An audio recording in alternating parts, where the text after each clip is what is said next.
Hey, this your boy Elder Keith Humes with howtoopenupahalfwayhouse.com.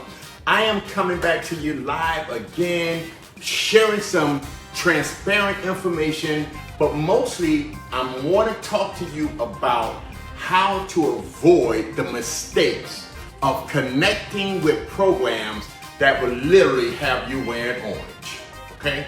So we deal specifically with marginalized people, people that are pretty much on Medicare, Medicaid, and all of that stuff. But I want to share something with y'all about what's going on today. Something that happened to me back in 2008, 2009. But let me give you my story.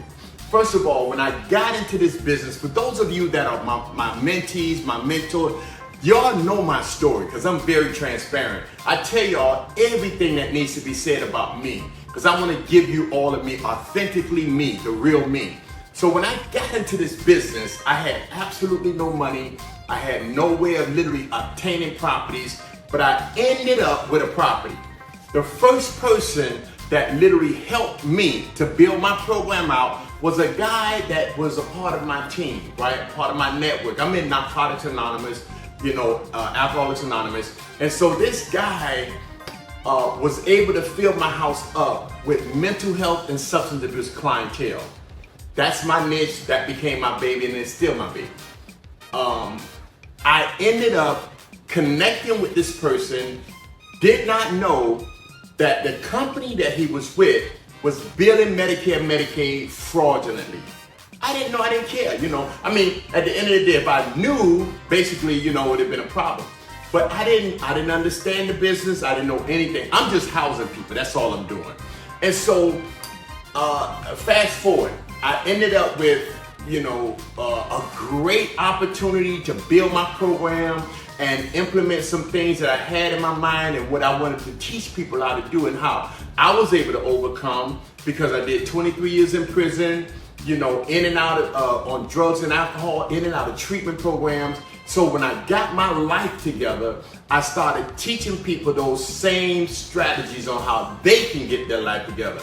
We're talking about chronically relapsing folks on drugs and alcohol in and out of prison. When they came into my program, it stopped. When they came into my home, it stopped. So they had to go to treatment. They had to go to outpatient services. These outpatient services these folks, they were billing fraudulently. Same thing that's going on in Arizona right now today.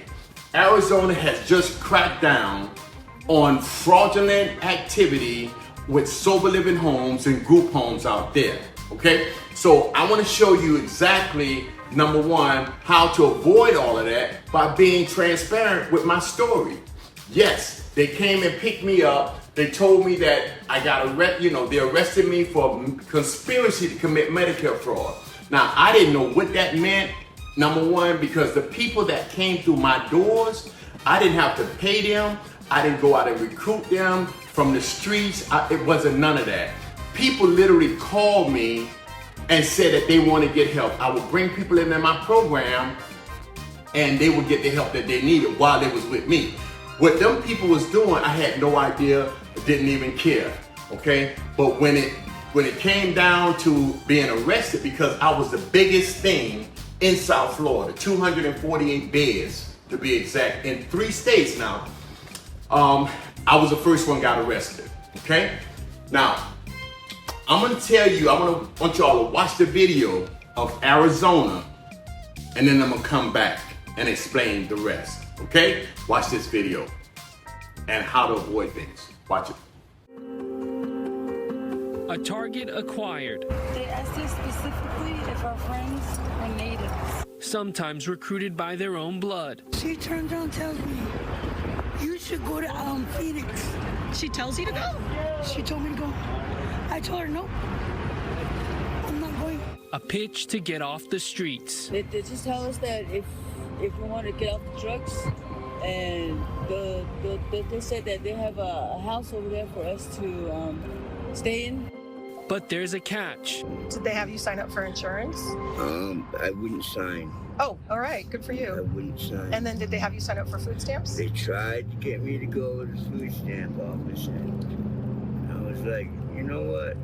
I said, I'm not gonna. Okay. That's when I started saying nah, forget it, you know, I'm not gonna do it. And they started getting more like aggressive. In New Mexico, loved ones are vanishing across state lines. So now 7 or 8 members of your family are just gone?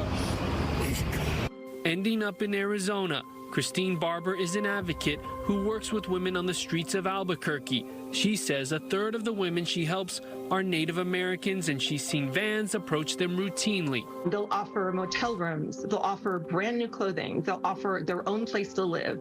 They'll give them cash. They'll buy them drugs. They'll get them all of these things in a way as a way to get them to go to these rehabs.